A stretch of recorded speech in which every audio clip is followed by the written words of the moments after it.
এটা কি ঘটলো? ভারত 180 রানে অল আউট। অস্ট্রেলিয়ার সাথে ভারতের সেকেন্ড টেস্ট ম্যাচ চলতে আছে, সেখানে ভারত প্রথমে ব্যাটিং করে তারা একদিনও পার হয় নাই, 180 রানে অল আউট। আপনি বলতে পারেন হইতে পারে একটা দল 180 রান অল আউট হইতে পারে, এটা সাধারণ কোনো কিছু হঠাৎ করে হইতে পারে, কিন্তু ভারতের এটা হঠাৎ করি না। ভারত এখন নিয়মিত ভাবেই তারা 150 রান অল আউট হইতেছে, 170 রান অল আউট হইতেছে, 46 রান অল আউট হইতেছে, তারপরে 148 রানে কিছুদিন আগে অল আউট হয়েছে। এটা তো ভাই মানে পুরাতন কোনো বিষয় না, এটা হর হামেশা চলতেই আছে।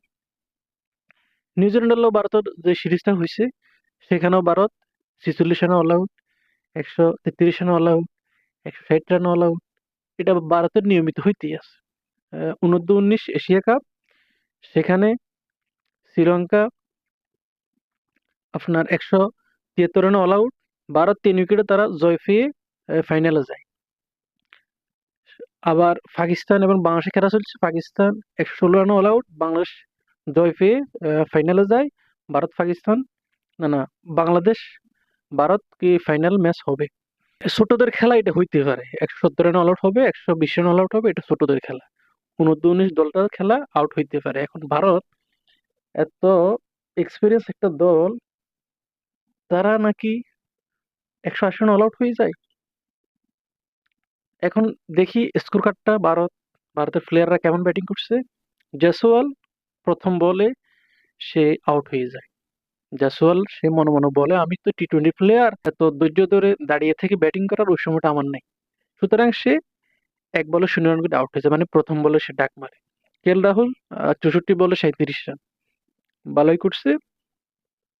এখন ওপেনিং কেন আসছে রাহুল, এটা আসলে আমার বোঝা আসতেছে না। এখানে রোহিত শর্মা আসার কথা। 3 নম্বরে শুভমান গিল 51 বল খেলে 31 রান করছে।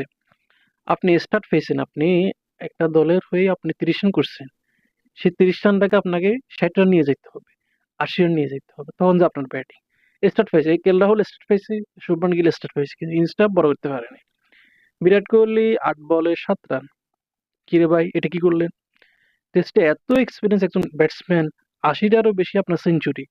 কিছুদিন আগে একটা সেঞ্চুরি করছে, সেটা নাকি 81তম সেঞ্চুরি। আপনি 8 বলে 7 রান, এটা মানা যায় না। এরপরে ঋষভ পান্ট 35 বলে 21 রান। এগুলো আসলে মাথায় আসে না।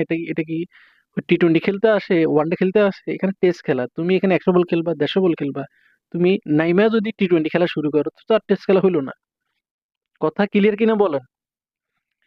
এরপরে রোহিত শর্মা, এই দেখছেন, নাম্বার 6 ব্যাটিং। রোহিত শর্মা সে 23 বলে 3 রান। যে প্লেয়ার খেলে ওপেনিং এ, সেই প্লেয়ার এখন নাম্বার 6 খেলতে আছে।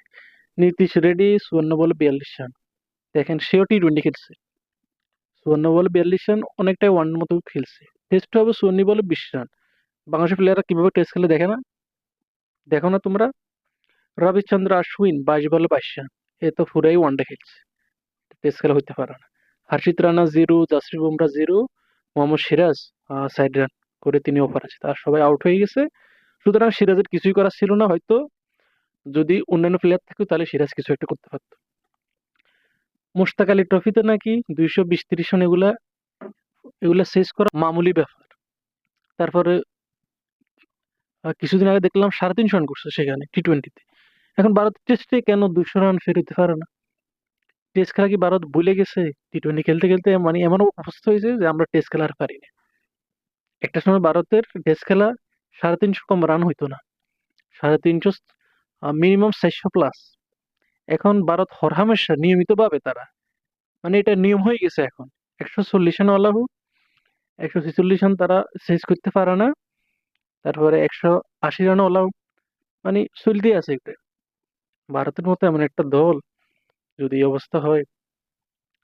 এখন অস্ট্রেলিয়া ব্যাটিং চলতে আছে, তারা 80 রান লইছে 1 উইকেটের বিনিময়ে। অস্ট্রেলিয়া ঠিক মতো তারা ব্যাটিং করতেছে। ভারতের মতো তার নিয়মিত ভাবে কোনো দল 150 রানে অল আউট হয় না।